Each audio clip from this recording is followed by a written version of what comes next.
गोडसे की औलादें वो सैयद सालार गाजी साहब की मर्तबे को नहीं समझ सकते। तुम कब्रें उखाड़ दोगे, तुम झंडे फहरा दोगे, तुम उनकी तौहीन करोगे, लेकिन तुम्हारी 100 नस्लें भी ख़त्म हो जाएं, उनके मर्तबे तक नहीं पहुंच सकते। जो जलियांवाला बाग की बात करते हैं, तो याद रखिए जलियांवाला बाग पे जनरल डायर ने जो हुक्म दिया था, उस अंग्रेजी सल्तनत के साथ इस देश में क्या हुआ? इस देश में उस अंग्रेजी सल्तनत को कुचला गया और आज़ादी मिली इस देश में। जो लोग जलियांवाला बाग की आज बात कर रहे हैं, उनके साथ भी वही सलूक होगा जो अंग्रेजों के साथ बनाने में अपनी योगदान दी, अपनी कुर्बानियाँ दी। तो शोएब जमई हो या हमारे जैसे जो देशभक्त हैं, उनको अपने गौरवशाली इतिहास के साथ बदलने की जरूरत नहीं है। हमें अपने इतिहास पर, अपने अतीत पर गर्व है। लेकिन जिनका इतिहास अंग्रेजों की चाटुकारी करने का है, जिनका इतिहास मुखबरी करने का है, जिनका इतिहास गद्दारी का है, वो आइडियोलॉजिकल उस आइडियोलॉजी के मानने वाले लोग हैं, वही आज इतिहास बदलने की बात कर रहे हैं। समझ रहे हैं ना मेरी बात? ये बात हिंदू और मुसलमान की नहीं है, ये उन राजनीतिक विचारधारा के लोगों के कान खोल करके सुन लें वो कि पहली बात तो शाहीन बाग सिर्फ जगह नहीं है, शाहीन बाग एक विचारधारा है, एक कॉन्सेप्ट है, वो आवाज है जुर्रत की, हिम्मत की, कि जुल्म के खिलाफ जब लड़ाई लड़नी होती है तो मजबूत ताकतों के सामने अपने बलबूते के ऊपर मुजाहरा करना, सरकार के सामने भिड़ना, अपनी आवाज पहुंचाना, ये जहन में लोगों के है। शाहीन बाग किसी जमीन का मोहताज नहीं है, किसी मोहल्ले का मोहताज नहीं है। ये कलकत्ता में भी हो सकता है, केरल में भी हो सकता है, ये राजस्थान में भी हो सकता है, दिल्ली में भी हो सकता है। कुमार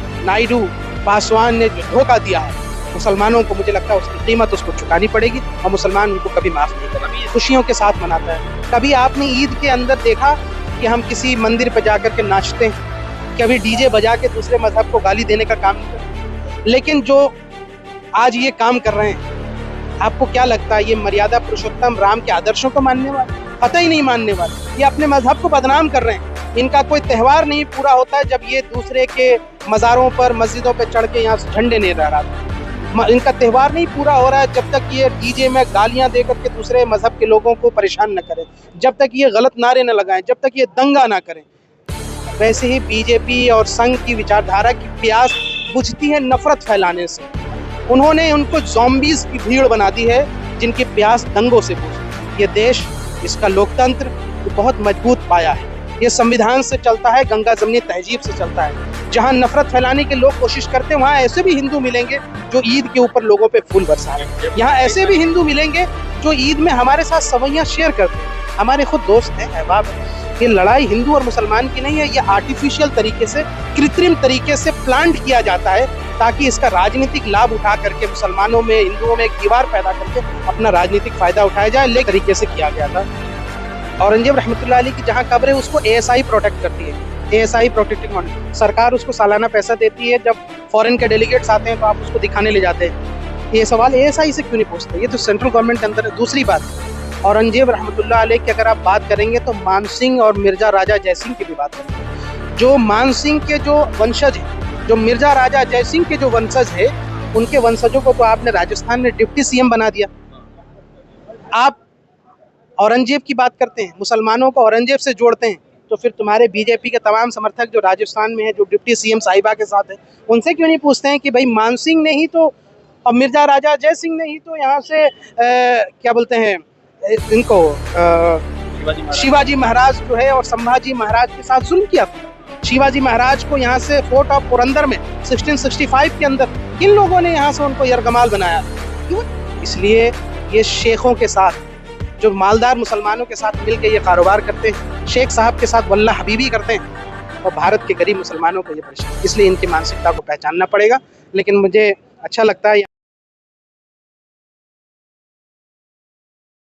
जय हिंद दोस्तों, मेरा नाम है रजा अंसारी। पूरे देश भर में रामनवमी मनाई गई और कई जगह से कुछ ऐसी तस्वीरें आई जिसने मुसलमानों को ये सोचने पर मजबूर कर दिया कि आखिर रामनवमी के तमाम त्योहारों में मुसलमानों के मजार के ऊपर भगवा झंडे क्यों फहराए जा रहे हैं। उत्तर प्रदेश के इलाहाबाद से खबर आई, उसमें यह बताया गया कि सैयद सालार मसूद गाजी का जो मजार शरीफ है उस पर 3 युवा चढ़ते हैं, भगवा झंडा फहराते हैं और वहाँ के SP साहब कहते हैं कि हम पूरे मामलात को देख रहे हैं। अगर मुस्लिम युवा अगर किसी मंदिर के बाहर कर दे तो बिना तफ्तीश के, बिना इन्वेस्टिगेशन के उनको आतंकवादी घोषित कर दिया जा रहा है। मगर मज़ारों पर, मस्जिदों पर चढ़कर ये तमाम तरीके की नौटंकी हो रही है। मगर उसके बावजूद सरकार तमाशाई बनी हुई है। बंगाल के अंदर मुसलमानों ने हिंदू भाइयों पर फूल बरसाए हैं, पानियां बांटी है, रोशोगुल्ला खिलाया। तो क्या ये मोहब्बत और नफरत की जो जंग है ये कब तक चलेगी? शुएब जामई साहब है, AIMIM दिल्ली के अध्यक्ष है, फिलहाल कोलकाता में है, इनसे जुड़े बातचीत करें। शुएब भाई, बहुत शुक्रिया आपका बातचीत करने के लिए। सवाल ये है कि सैयद सालार मसूद गाजी के मजार शरीफ के ऊपर 3 युवाओं ने झंडा फहराया, भगवा झंडा फहराया, और पश्चिम बंगाल के मुसलमान हिंदू भाइयों के ऊपर गुलाब बरसा रहे। तो एक तरफ हम मोहब्बत पेश कर रहे हैं, दूसरी तरफ हमारे ऊपर ये तमाम तरीके की घटनाएं हो रही है। देखिए, सबसे पहली बात तो ये है कि जो गोडसे की औलादें हैं वो सैयद सालार गाजी साहब की मर्तबे को नहीं समझ सकते। तुम कब्रें उखाड़ दोगे, तुम झंडे फहरा दोगे, तुम उनकी तौहीन करोगे, लेकिन तुम्हारी 100 नस्लें भी ख़त्म हो जाएं, उनके मर्तबे तक नहीं पहुंच सकते। और दरअसल जिनका इतिहास गौरवशाली नहीं होता है वही इतिहास को बदलने की बात करते हैं। हमारा इतिहास गौरवशाली है। हमारे आबा व अजदाद ने 1857 की क्रांति में अपनी योगदान दिए, भारत के स्वतंत्रता आंदोलन में योगदान, भारत को बनाने में अपनी योगदान दिए, अपनी कुर्बानियाँ दी। तो शुएब जमई हो या हमारे जैसे जो देशभक्त हैं, उनको अपने गौरवशाली इतिहास के साथ बदलने की ज़रूरत नहीं है। हमें अपने इतिहास पर, अपने अतीत पर गर्व है। लेकिन जिनका इतिहास अंग्रेज़ों की चाटुकारी करने का, जिनका इतिहास मुखबरी करने का, जिनका इतिहास गद्दारी का है, वो आइडियोलॉजिकल उस आइडियोलॉजी के मानने वाले लोग हैं, वही आज इतिहास बदलने की बात कर रहे हैं। समझ रहे हैं ना आप मेरी बात? ये बात हिंदू और मुसलमान की नहीं है, ये उन राजनीतिक विचारधारा के लोगों के लिए है जिनका इतिहास गौरवशाली नहीं रहा है, जो अपने इतिहास को झांक के देखते हैं तो उनको शर्म महसूस आती है। जिनको शर्म महसूस आएगी वही इतिहास को बदलने की बात करते हैं। जिनको अपने इतिहास, अपने अतीत पर गर्व होगा, फख्र होगा, वो इतिहास को बदलने की बात नहीं करेंगे। तो संजय निरुपम है, पूर्व कांग्रेसी थे, अभी फिलहाल जो है शिवसेना, नए नए हिंदू बने, उन्होंने कहा कि अगर आप शाहीन बाग बनाएंगे वक्फ बिल पर तो जलियान वाला बाग हो सकता है। और बिहार के डिप्टी मुख्यमंत्री कह रहे हैं कि अगर आप जो है यहाँ पर विरोध प्रदर्शन करेंगे तो आपको गद्दार कहा जाएगा, आपके ऊपर केस रजिस्टर्ड होगा। तो जलियान वाला बाग बनाने की बात हो रही है, मुसलमान टारगेटेड है। तो कान खोल करके सुन लें वो कि पहली बात तो शाहीन बाग सिर्फ जगह नहीं है, शाहीन बाग एक विचारधारा है, एक कॉन्सेप्ट है, वो आवाज़ है जुर्रत की, हिम्मत की, कि जुल्म के खिलाफ जब लड़ाई लड़नी होती है तो मजबूत ताकतों के सामने अपने बलबूते के ऊपर मुजाहरा करना, सरकार के सामने भिड़ना, अपनी आवाज़ पहुंचाना, ये जहन में लोगों के है। शाहीन बाग किसी ज़मीन का मोहताज नहीं है, किसी मोहल्ले का मोहताज नहीं है। ये कलकत्ता में भी हो सकता है, केरल में भी हो सकता है, ये राजस्थान में भी हो सकता है, दिल्ली में भी हो सकता है, देश के कहीं भी हो सकता है। जो लोग विरोध में अपना स्वर बुलंद करना चाहते हैं वो शाहीन बाग से अपने आप को कनेक्ट करते हैं। जब एक, चाहे देश की महिलाएं हो, पुरुष हो, नौजवान हो, जिस भी धर्म के लोग हों, दलित हो, हिंदू हो या मुसलमान हो, वो सरकार के खिलाफ अपनी बात मजबूती के साथ पहुंचाएंगे, उनको शाहीन बाग के ऊपर गर्व होगा। दूसरी बात, जो जलियांवाला बाग की बात कर रहे हैं, तो याद रखिए जलियांवाला बाग पे जनरल डायर ने जो हुक्म दिया था, उस अंग्रेजी सल्तनत के साथ इस देश में क्या हुआ? इस देश में उस अंग्रेजी सल्तनत को कुचला गया और आज़ादी मिली इस देश में। जो लोग जलियांवाला बाग की आज बात कर रहे हैं उनके साथ भी वही सलूक होगा जो अंग्रेज़ों के साथ हुआ। अगर आप चाहते हैं कि यहाँ से जलियांवाला बाग बनेगा तो सलूक भी आपके साथ अंग्रेज़ों वाला होगा और उधम सिंह भी पैदा होंगे। अच्छा, एक सवाल है कि आज जैसे रामनवमी है तो जो मुसलमान फूल बरसा रहे हैं उनके लिए क्या है? देखिए, भारत का मुसलमान बहुत हमेशा से एक शफ़क़त, एक मोहब्बत और तमाम मज़हबों की इज़्ज़त करने वाला रहा है। हमने 70 सालों के इतिहास में आप देख लीजिए, हमने अपना लीडर ही शर्मा जी को, त्रिपाठी जी को माना। हमने ये मिजाज ध्यान में नहीं लाया कि अपने धार्मिक बुनियाद पर हम कोई राजनीतिक पार्टी बने। तो हमेशा से ये एक मिजाज रहा, धर्म के बुनियाद पर कोई रेखाएं हमने नहीं खींची। मुसलमान अपने मजहबी त्यौहार को अपने लोगों के बीच खुशियों के साथ मनाता है। कभी आपने ईद के अंदर देखा कि हम किसी मंदिर पर जाकर के नाचते हैं? कभी डीजे बजा के दूसरे मजहब को गाली देने का काम नहीं करते। लेकिन जो आज ये काम कर रहे हैं, आपको क्या लगता है ये मर्यादा पुरुषोत्तम राम के आदर्शों को मानने वाले? कतई नहीं मानने वाले। ये अपने मजहब को बदनाम कर रहे हैं। इनका कोई त्यौहार नहीं पूरा होता जब ये दूसरे के मज़ारों पर, मस्जिदों पर चढ़ के यहाँ से झंडे नहीं लहराते।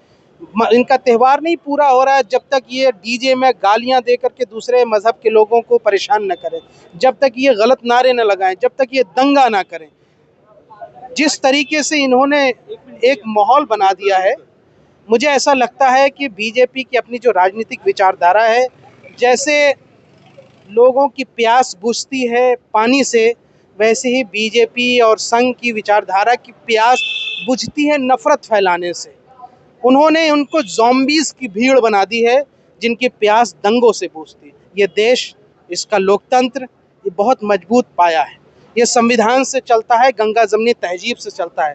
जहाँ नफरत फैलाने के लोग कोशिश करते हैं, वहाँ ऐसे भी हिंदू मिलेंगे जो ईद के ऊपर लोगों पे फूल बरसा रहे हैं। यहाँ ऐसे भी हिंदू मिलेंगे जो ईद में हमारे साथ सवैयाँ शेयर करते हैं, हमारे खुद दोस्त हैं, अहबाब हैं। ये लड़ाई हिंदू और मुसलमान की नहीं है, ये आर्टिफिशियल तरीके से, कृत्रिम तरीके से प्लांट किया जाता है ताकि इसका राजनीतिक लाभ उठा करके मुसलमानों में, हिंदुओं में एक दीवार पैदा करके अपना राजनीतिक फ़ायदा उठाया जाए। लेकिन मुझे गर्व है इस बात का, ये कलकत्ता, ये बंगाल, यहाँ का जो मुसलमान है, इन्होंने हमेशा उस मर्यादा को आगे रखा है, गंगा जमनी तहजीब को रखा है। खास करके कलकत्ता के मुसलमानों ने जो सेकुलरिज्म की जो मिसाल पेश की है वो बहुत ही लाजवाब है। मुझे लगता है पूरे देश के लोगों को कलकत्ता के मुसलमानों से सीखना चाहिए कि कैसे हिंदू मुस्लिम साथ मिलकर चलते हैं। हमारी पार्टी, हमारे राष्ट्रीय अध्यक्ष बैरिस्टर असदुद्दीन ओवैसी साहब, राजनीतिक विचारधारा जो हमारी है वो किसी हिंदू मुस्लिम डिवाइड के बुनियाद पर नहीं। हम बेशक मुसलमानों के राजनीतिक सशक्तिकरण की बात करते हैं, एम्पावरमेंट की बात करते हैं, पॉलिटिकल एम्पावरमेंट की बात करते हैं, लेकिन हमने हमेशा कहा कि हम साथ लेकर चलेंगे। हमारी पार्टी में कॉरपोरेटर हिंदू भी है, मुसलमान भी है। आपको पता है MIM के सबसे पहले कॉरपोरेटर वो एक दलित हिंदू थे, जाके पूछ लीजिए आप। तो हमारा इतिहास वो है। क्या लग रहा है वक़्फ़ बिल वापस होगा? क्योंकि अब तो राष्ट्रपति जी का हस्ताक्षर भी आ गया है, वो एक्ट बन चुका है, कानून बन चुका है। देखिए, जो कुछ हुआ पार्लियामेंट में सबने पूरे देश में देखा, लेकिन मुझे फ़ख्र है अपने राष्ट्रीय अध्यक्ष पर कि असदुद्दीन ओवैसी साहब ने संसद के अंदर जो बड़े तर्कों के साथ उस पर डिबेट किया, वो एक बहुत बड़ा ऐतिहासिक है। और उन्होंने तमाम पार्टियों को दिखा दिया कि तर्कों के साथ इस तरीके से बात रखी जाती है। हमारा मौक़िफ़ है कि हम इसके ख़िलाफ़ हैं, लेकिन बीजेपी जो कर रही है सो कर रही है। लेकिन नीतीश कुमार, नायडू, पासवान ने जो धोखा दिया है मुसलमानों को, मुझे लगता है उसकी कीमत उसको चुकानी पड़ेगी और मुसलमान उनको कभी माफ़ नहीं करेंगे। अभी लगातार सवाल आ रहा है, एक सवाल पिछले गया है औरंगजेब जी के ऊपर और हज़रत औरंगजेब के ऊपर, और कई सवाल ऐसे उठे हैं, पहले औरंगजेब आलमगीर, फिर ट्रिपल तलाक, अभी जो है फिर उसके बाद वक़्फ़ बिल और अब रामनवमी। तो तमाम इश्यूज जो है मुसलमानों से ही जुड़े। देखिए, मैंने कहा ना, औरंगजेब के जो इश्यू था वो कृत्रिम तरीके से किया गया था। औरंगजेब रहमतुल्लाह अलैह की जहाँ कब्र है उसको ASI प्रोटेक्ट करती है, ASI प्रोटेक्टिंग मॉनिटर। सरकार उसको सालाना पैसा देती है, जब फॉरेन के डेलीगेट्स आते हैं तो आप उसको दिखाने ले जाते हैं। ये सवाल ASI से क्यों नहीं पूछते? ये तो सेंट्रल गवर्नमेंट के अंदर है। दूसरी बात, औरंगजेब रहमतुल्लाह अलैह की अगर आप बात करेंगे तो मानसिंह और मिर्ज़ा राजा जयसिंह की भी बात करनी पड़ेगी। जो मानसिंह के जो वंशज हैं, जो मिर्ज़ा राजा जयसिंह के जो वंशज है, उनके वंशजों को तो आपने राजस्थान में डिप्टी CM बना दिया। आप औरंगजेब की बात करते हैं, मुसलमानों को औरंगजेब से जोड़ते हैं, तो फिर तुम्हारे बीजेपी के तमाम समर्थक जो राजस्थान में है, जो डिप्टी CM साहिबा के साथ है, उनसे क्यों नहीं पूछते हैं कि भाई मानसिंह ने ही तो और मिर्ज़ा राजा जय सिंह ने ही तो यहाँ से क्या बोलते हैं इनको शिवाजी महाराज जो है और संभाजी महाराज के साथ जुल्म किया था। शिवाजी महाराज को यहाँ से फोर्ट ऑफ पुरंदर में 1665 के अंदर किन लोगों ने यहाँ से उनको यरगमाल बनाया था? ये वही थे। तो आप उनके वंशजों के खिलाफ क्यों नहीं आवाज़ उठाते?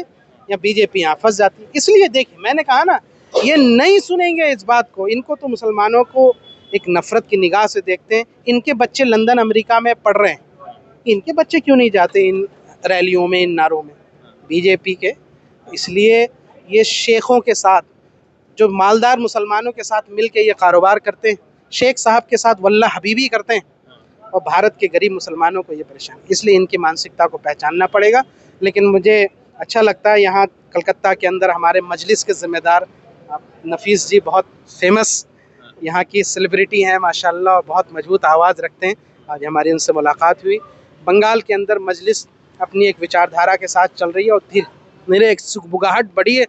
एक जो एक्टिविज़्म आप देख रहे हैं मजलिस के अंदर, वैसे मुसलमानों की बड़ी तादाद भी, हम तो हिंदू मुसलमान सबको साथ लेकर चलना चाहते हैं। मुझे लगता है ये कारवां आगे बढ़ेगा और बहुत सारे लोग मौजूदा रजीम से परेशान भी हैं, वो एक उम्मीद बन रहे हैं, और एक ये जो रणनीति हमारी, हम देखें कि आने वाले वर्षों में एक मजबूत आवाज़ हम बनकर उभरेंगे इंशाअल्लाह। तो शुएब जमई साहब से बातचीत हो रही थी। जुड़ते दूसरे अपडेट के साथ, धन्यवाद।